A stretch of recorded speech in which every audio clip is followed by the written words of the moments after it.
Everyone. So this is Bilal Baraja, and today we have a guest, Mamuna Raza, and she will be the student, and she is currently applying. And I have taken this student to be just inform you guys like the stress, the challenges, and the everything in between, like how you are going to work on your application in order to get a good top 20 universities and in top 7 Ivy Leagues. So Mamuna here will guide us about everything, the procedure, the challenges, the stress, the everything that she is currently facing. Hi Mamuna, hi, how are you? Hello, I'm good. Thank you so much. How are you? I'm good, I'm good. Mamuna, so kindly introduce yourself to the students. Start, what are you currently studying? What have you studied? And your extracurriculars, everything. Sure. Okay, so hello everyone. I am Memuna Raza, an A-level student from Lahore Lyceum School, Lahore, Pakistan, and I'll be applying to US universities this year. I am targeting a couple of universities such as Ivy Leagues, etc. Other than that, I have been involved in a couple of activities such as research publications. I have an independent research that has been published. I have attended a couple of conferences, for instance, the Harvard Science Research Conference, the Global Health Leaders Conference at John Hopkins Universities. And to add on to that, I have also worked with the professor. I have my own NGO, etc. So that's pretty much about my extracurriculars. And yeah, I am looking forward to this meeting and to helping all the potential students that are watching. Perfect. Okay, so Mamuna, can you tell the students like what are the biggest challenges while applying for the study abroad, and why do you want to study abroad? What is the reason behind, and why do you want to pursue the admission in top 7 Ivy Leagues? Right.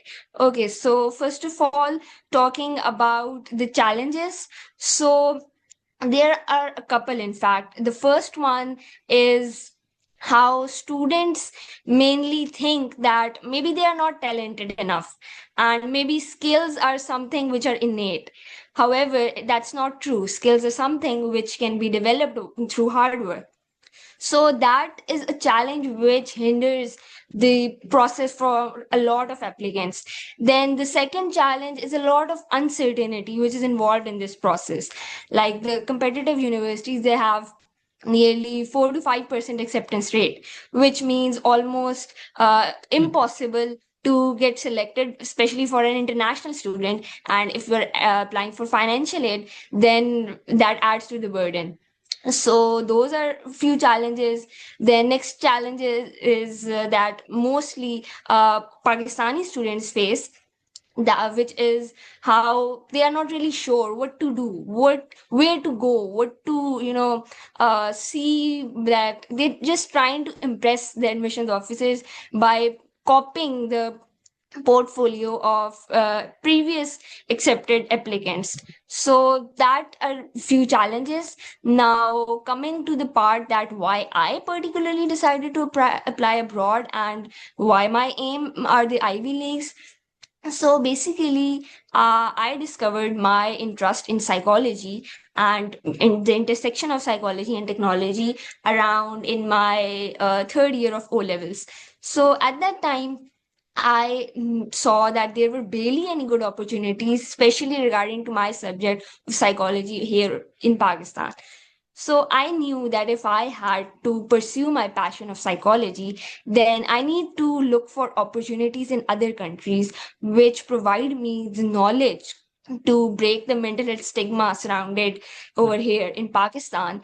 And that was where I decided to look for other countries. Then why US particularly? So US has a great policy of providing financial aid, a generous amount of financial aid for students, even us international students. So being Pakistani and from a middle class family, that is something which I require and most of us require.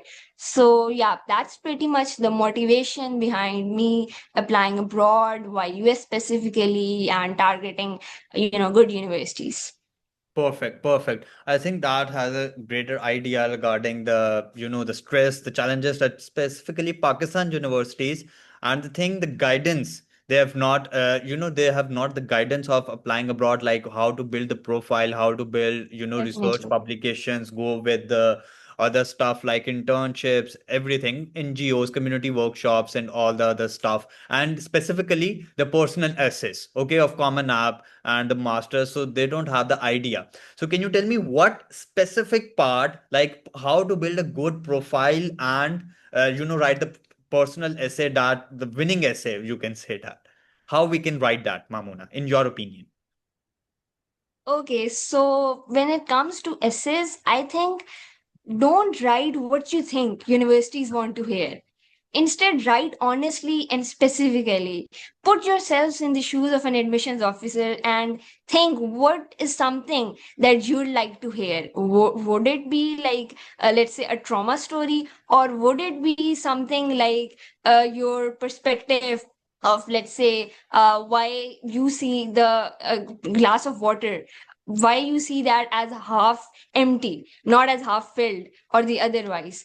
So that is one thing, that think as if you are the admissions officers and think what is something you'd like to hear, what is something that your, for instance, roommate would like to have. So that's one thing. Other than that, be authentic, show reflection, show personal growth rather than simply listing accomplishments.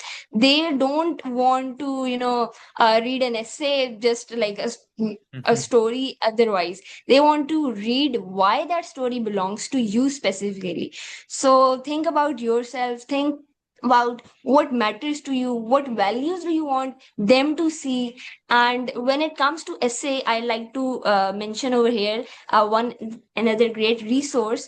There's this common data set, which is a document present on universities websites that is basically a rubric that admissions offices specifically use to evaluate applicants. So use that for your target universities and understand their admissions priorities and expectations.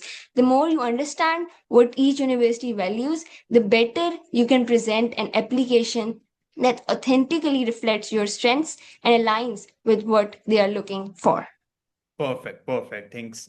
Acha, now Mamuna, let's move towards the standardized testing, that is SAT or SCT. So what are your Yeah. thoughts, like what role they play? In my opinion, like SAT is a one test. If you score 1550 plus, that always, highlights your profile, and it makes your profile much more stronger than you think, and also helps in, getting the scholarships. Okay, so this is what my belief is. So what do you think about SAT, and like how they can start preparing for the SAT, like for, and how much time an average student requires in order to get a 1550 plus? Okay, so great question. This is something that most applicants are confused about. So I totally agree with what you said. A good SAT score can land you into a good university with a scholarship, while a bad SAT can pose a huge level of challenge for you to even, for certain universities, even get into the basic admissions pool. So talking about other aspects now, SAT, for those who don't know yet, so it's a standardized test which universities use to evaluate applicants on a similar level, because most of the applicants, they have different schools, they have different curriculums. So the university, they don't really have a set criteria, or I can say a thing that they can use to evaluate all applicants on an equal level. Yes. Standardized tests like SAT or ACD is something that they can use to evaluate them properly. Hmm. So SAT versus ACT, this is also Hmm. something that most applicants are confused about. Hmm. So they both work on a similar level. You need to have one of them. The SAT is out of 1600, whereas the Hmm. ACT is out of 36. Yes. So for most universities, Hmm. SAT previously got test optional. Most universities were test optional during COVID and afterwards. But now every top university, like most of the Ivy Leagues, they have returned back to the policy of SAT.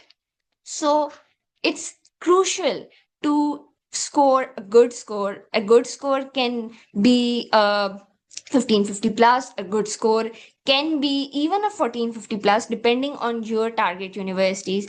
But a 1550 plus is something Hmm. that can surely get you into your target university, be it the top Ivy Leagues or be it something here in Pakistan Top like 20 NAMST. universities, we can say that. Yeah, top 20 universities. So Perfect. that's it.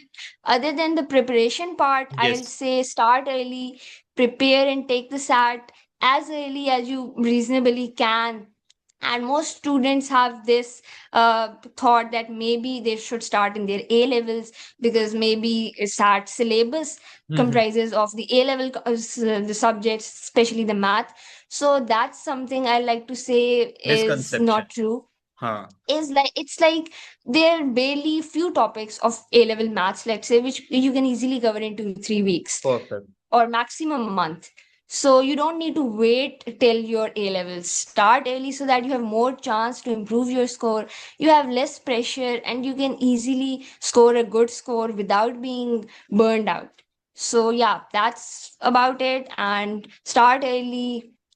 Take help from good resources like their official Blue Book test, official question bank. And if you work thoroughly with a game plan, then I think 2 months is a sufficient time.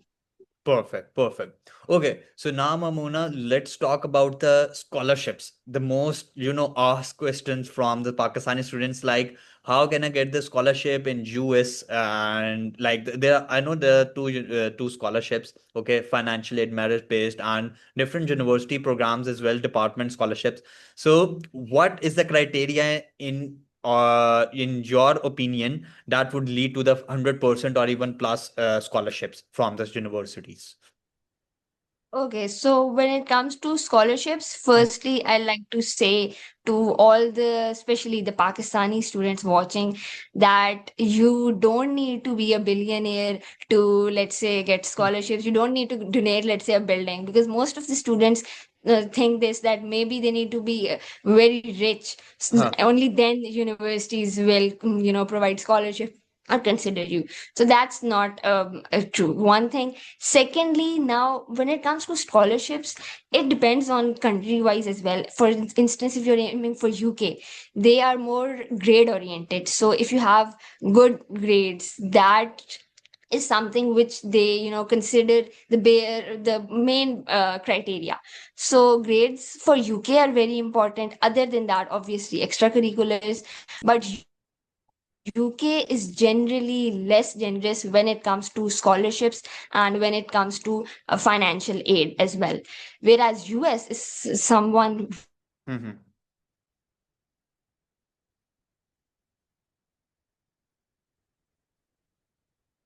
comes to financial aid as well as academics, Uh-huh. because grades alone, they cannot give you scholarship. At least you need to have extracurriculars. For instance, research is a good extracurricular. It Yes. is something that most accepted applicants have in their profile. So you can do research, you see what aligns with your theme. Don't copy what other people have done. Build a coherent story, I'd say.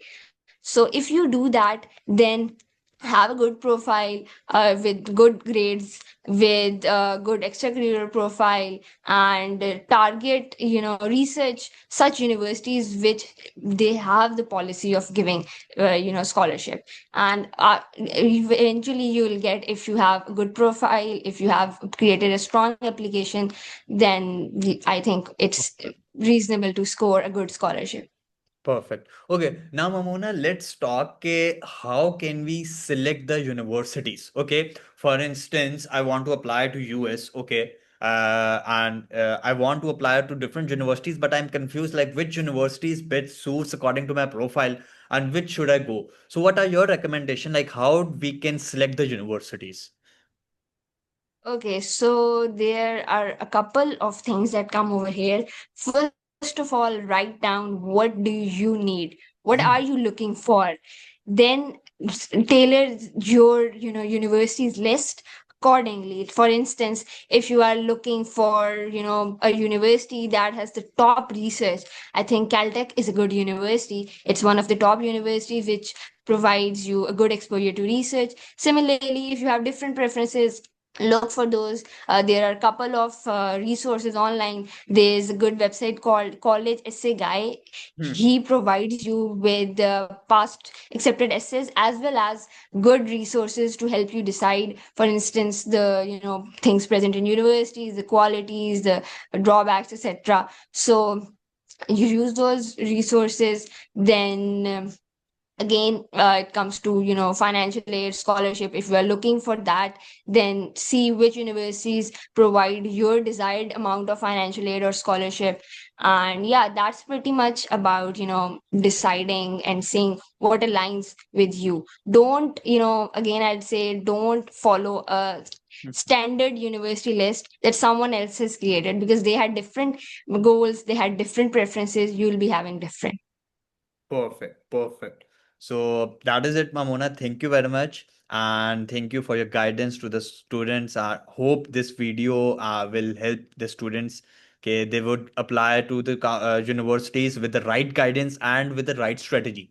Since Mamuna, the right strategy and the right guidance is what Pakistani students don't have. Okay, and we will Right. provide them to the students. So this is what our aim is, and inshallah, we will be focusing on that. Thank you for your time and best of luck for your My pleasure. career and for your future. Inshallah, Thank you so much. we will have the meeting soon. Thank you. Thank you so much.